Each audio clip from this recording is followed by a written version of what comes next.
आप याद कीजिए कि आपने लास्ट टाइम कब हर चीज़ को सिंपली टर्न ऑफ किया था।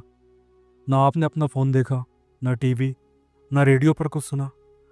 यहाँ तक कि आपने अपने पास पड़ोस की कोई बात भी नहीं सुनी।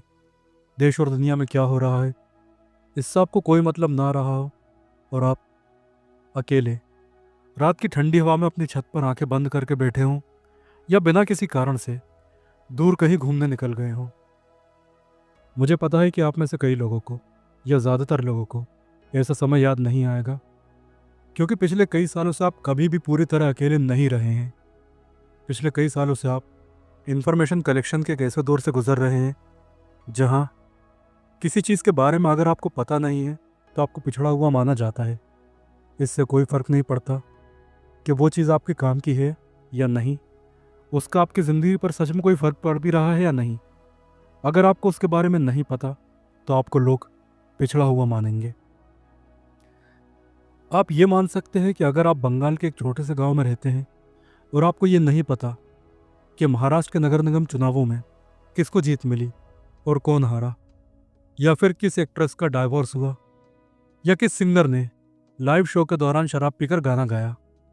आज के समय में अगर आपको ये सब नहीं पता है तो आपका मजाक उड़ाया जा सकता है, और जैसा कि मैंने कहा, यू आर लैग बिहाइंड, यानी आप पिछड़े हुए हैं और ज़माना आपसे कहीं आगे निकल चुका है। इस समय अपडेटेड पीपल या जानकार केवल उन्हें ही कहा जा रहा है जिनके पास हर फील्ड की इन्फॉर्मेशन है, और मॉडर्न वर्ल्ड में इन्फॉर्मेशन तो लगभग हर जगह है। आज हमारे सामने लाखों यूट्यूब वीडियोस, करोड़ों इंस्टाग्राम और फेसबुक वीडियोस, और अनगिनत सोशल मीडिया प्लेटफॉर्म्स और ऐसी एप्लीकेशन है जो हर सेकंड हमें एंगेज रखती हैं। इनके अलावा हज़ारों तरह की मैगजीन, न्यूज़पेपर्स, ऑनलाइन बुक्स और अनगिनत पॉडकास्ट भी हैं। और इन्फॉर्मेशन की साइकिल या लूप से बच पाना प्रैक्टिकली इम्पॉसिबल है।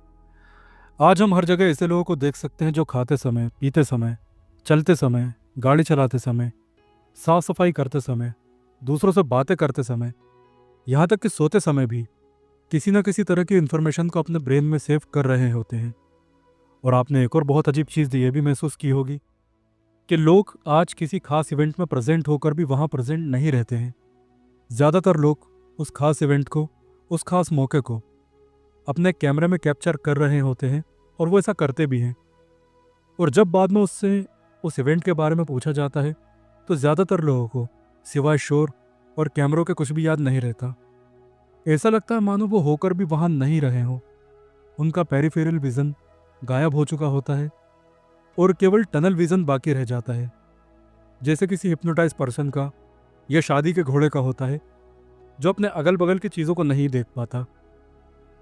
ऐसे लोगों की अवेयरनेस एक बहुत सीमित दायरे में सिमट कर रह जाती है, और आसपास क्या हो रहा है उन्हें कुछ भी पता नहीं चलता। इसके कारण उन्हें कई बार अनप्लीजेंट सिचुएशन का भी सामना करना पड़ता है, लाइक दिस। आज हमारे पास हर समय इतनी इन्फॉर्मेशन है जिसे हमारा दिमाग हैंडल नहीं कर पा रहा है और ना ही मैनेज कर पा रहा है। लेकिन क्योंकि हमें इसकी लत लग चुकी है, इसलिए हमें सेटिस्फेक्शन केवल तब महसूस होता है जब हमें इन्फॉर्मेशन नाम की इस ड्रग का एक तगड़ा डोज मिल चुका हो। शॉर्ट फॉर्म में मिलने वाली इन्फॉर्मेशन, जैसे कि शॉर्ट वीडियो, रील्स या फिर क्रैश कोर्स, हमारे फोकस, अटेंशन और क्रिएटिविटी को ख़त्म करके हमें अपना गुलाम बना चुके हैं। इंसान इसी तरह गुलाम बना रहे, इसलिए टेक कंपनियां, सोशल मीडिया कंपनियां बड़ी संख्या में साइकोलॉजिस्ट को हायर कर रही हैं ताकि लोगों को ज़्यादा से ज़्यादा एंगेज रखा जा सके। आज से लगभग 25 साल पहले या 30 साल पहले या उससे भी पुराने समय में, जब लोगों के पास इंफॉर्मेशन के सोर्स बहुत ही लिमिटेड थे, लेकिन तब भी हमें क्रिएटिविटी और इमेजिनेशन के मिरेकल्स मिल रहे थे, नई डिस्कवरीज हो रही थी, लोग आज से कहीं ज़्यादा फिजिकली फिट थे, मेंटल प्रॉब्लम्स कम थी, और सोशल लाइफ उस समय बची हुई थी। आप खुद सोचिए, आज जबकि हर तरह की सूचना हमारे पास है, इसके बावजूद भी क्या हमें हैरी पॉटर जैसा कोई फैंटेसी नॉवल मिल सकता है? आज भी हम उन्हीं सुपर हीरोज़ के साथ जी रहे हैं जिन्हें आज से 60, 70 या 80 साल पहले गढ़ा गया था। हेल्थ की फील्ड में कोई नई खोज नहीं हो रही है, कोई नई दवा, कोई नई रिसर्च सामने नहीं आ रही है, जबकि आज हमारे पास रियल टाइम डेटा भी उपलब्ध है। इंग्लिश में एक बहुत अच्छी कहावत है, वो इस तरह है कि we are the most creative when we are not receiving any information from outside. इसका मतलब ये होता है कि हम सबसे ज़्यादा रचनात्मक तब होते हैं जब हम बाहर से कोई सूचना नहीं ले रहे होते। और आप याद रखिए कि क्रिएटिविटी किसी भी सोसाइटी को वायबल रखने के लिए ऑक्सीजन की तरह होती है। आज भी ऐसी कई सोसाइटीज़ हैं, कई ऐसे लोग हैं, कई ऐसे धर्म हैं जहाँ कुछ भी नया नहीं होता, कुछ भी क्रिएटिव नहीं होता। वो जहाँ थे वहीं रुके रहना चाहते हैं, या कई बार तो वो जहाँ थे उससे भी पीछे जाना चाहते हैं।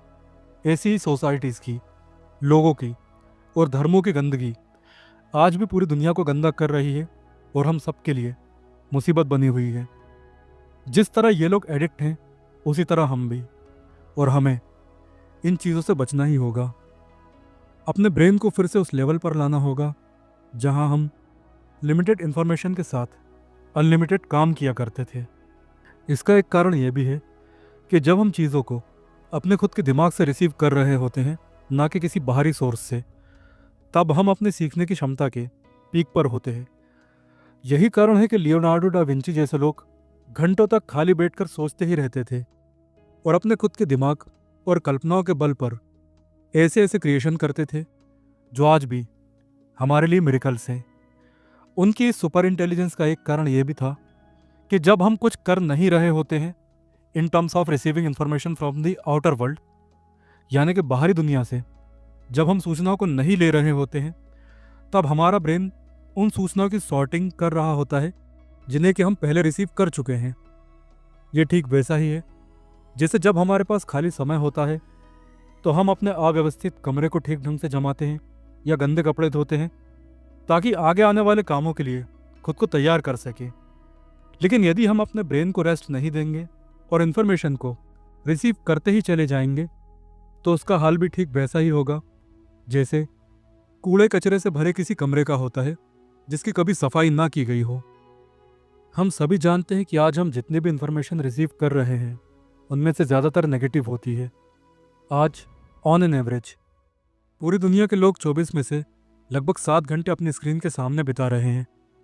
और आज से 400 साल पहले ही जब प्रिंटिंग मशीनों ने किताबों को आम जनता के लिए उपलब्ध करवाया था, तब बुद्धिमान लोगों ने यह भविष्यवाणी की थी कि सूचना प्रदान करने की हर नई तकनीक सूचनाओं की ऐसी बाढ़ लेकर आएगी जिसे संभालना असंभव होगा। अब आप खुद से पूछिए, ये भविष्यवाणी सच हो चुकी है या नहीं? आज हर बच्चे को अपने एकेडमिक एजुकेशन को पूरा करने के लिए बचपन से ही प्राइवेट कोचिंग की ज़रूरत पड़ती है। हर दूसरे बच्चे को किसी न किसी तरह की वीकनेस या डिसीज़ है। हर तीसरे बच्चे की आंखें खराब हो चुकी हैं और हर चौथा बच्चा सोशल मीडिया में फेमस होना चाहता है।